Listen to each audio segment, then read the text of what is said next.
It's some time. Topic: pneumonia. What causes pneumonia? The letter P. Nah. Pneumonia is a lung infection caused by microorganisms, which generally leads to difficulty in breathing. Normally, we inhale oxygen-rich air which reaches our alveoli. Alveoli are surrounded by blood capillaries. Oh. Here, the oxygen through the walls of alveoli diffuses into our blood. However, sometimes we also inhale harmful microorganisms. Mostly, the cilia and mucus in our respiratory tract trap these microorganisms, which are then expelled while coughing. But sometimes the microorganisms don't get trapped and reach the alveoli. There, they start to multiply, causing lung infection. That is, pneumonia. Oh no. Now what do we do? Now, to protect ourselves, the immune cells start attacking the microorganisms, causing inflammation and accumulation of fluid in the alveoli. As a result, the inhaled oxygen cannot get easily diffused into blood, thus causing difficulty in breathing. How do antiperspirants work? They work overtime and don't even take incentives. No. A type of sweat gland called apocrine gland produces sweat which has fats and proteins. Bacteria on our skin eat these fats and proteins and produce bad odors. Oh, the odor is really gross. Hence, to mask the odors, we use deodorants or antiperspirants. Deodorants make the environment too acidic or too salty for the bacteria to thrive, thus preventing the production of odors. On the other hand, antiperspirants enter the tube through which the sweat comes onto the skin and form a gel-like substance. This gel blocks the tube, preventing the sweat from coming onto the skin. If there's no sweat for the bacteria to eat, then there will be no odor. However, according to experts, some deodorants and antiperspirants contain toxic components. Hence, we should avoid their excess usage. Arg!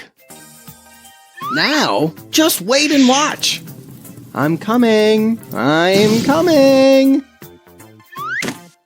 It's pointless. No matter how hard I try, the great gravitational force will never let it happen. We are all governed by an invisible force of attraction called gravitational force. It helps us walk on the ground and ensures that what goes up ultimately comes down. Go away! Why don't you leave me alone? That's because it's my brother, Shadow. Whether we are standing out in the sun or next to a light source, our body does not let any light pass through us. Nah. So what happens? A dark patch forms in the area where the light does not reach. The dark patch is called a shadow. What if shadows disappeared? Doesn't matter. Was never really afraid of shadows. Firstly, if shadows disappeared, makers of horror movies will be severely disappointed. They will have to think of new ideas of scaring people. Secondly, if shadows disappeared, people may start missing shadows so much that they may start looking for old pictures or videos wherein shadows were still visible. Thirdly, if shadows disappeared, solar or lunar eclipse will not occur anymore. Stars and planets will get extremely confused. Fourthly, humans as well as animals usually rest under a tree in order to escape from sun's blistering heat.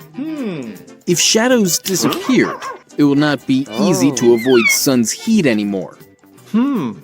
Lastly, if shadows disappeared, science teachers may have to remove this topic. History teachers may include it in their teaching.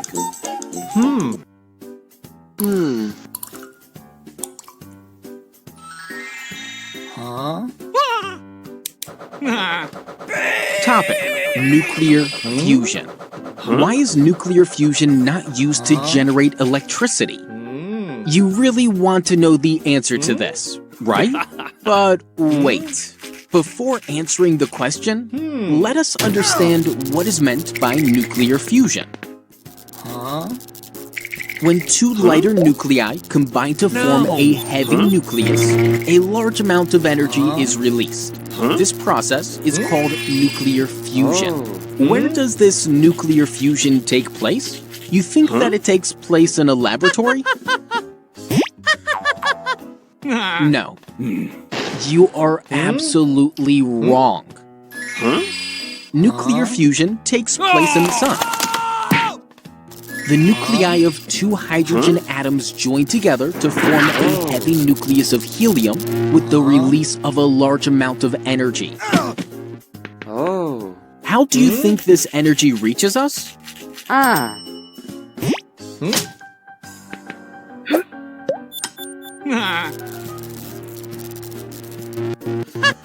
Nah. It does not reach us through power lines. Wait, I will tell you. The energy released after nuclear fusion reaches us in the form of sunlight, ultraviolet radiations, heat, etc. Hey, but we're already producing electricity with the help of nuclear fission. So why do we require nuclear fusion? For this, you need to first understand the difference between nuclear fusion and nuclear fission. As we already know, nuclear fusion is the fusion of two lighter nuclei with the release of a large amount of energy.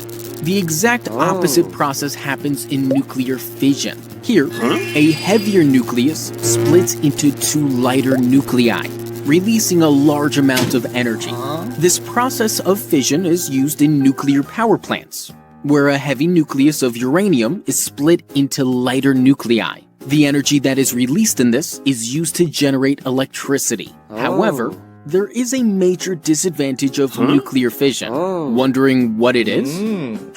The major disadvantage is that uranium is a radioactive element. When uranium undergoes fission, it generates radioactive waste along with energy. This radioactive waste is very harmful for most life forms and the environment. Hence, we need to find a clean and safe source of energy to generate electricity. What source would that be? Would it be nuclear fusion? Bingo, you are right. Then why are we not harnessing the energy of nuclear fusion to produce electricity? This is because, for nuclear fusion, two conditions are required. They are high pressure and high temperature.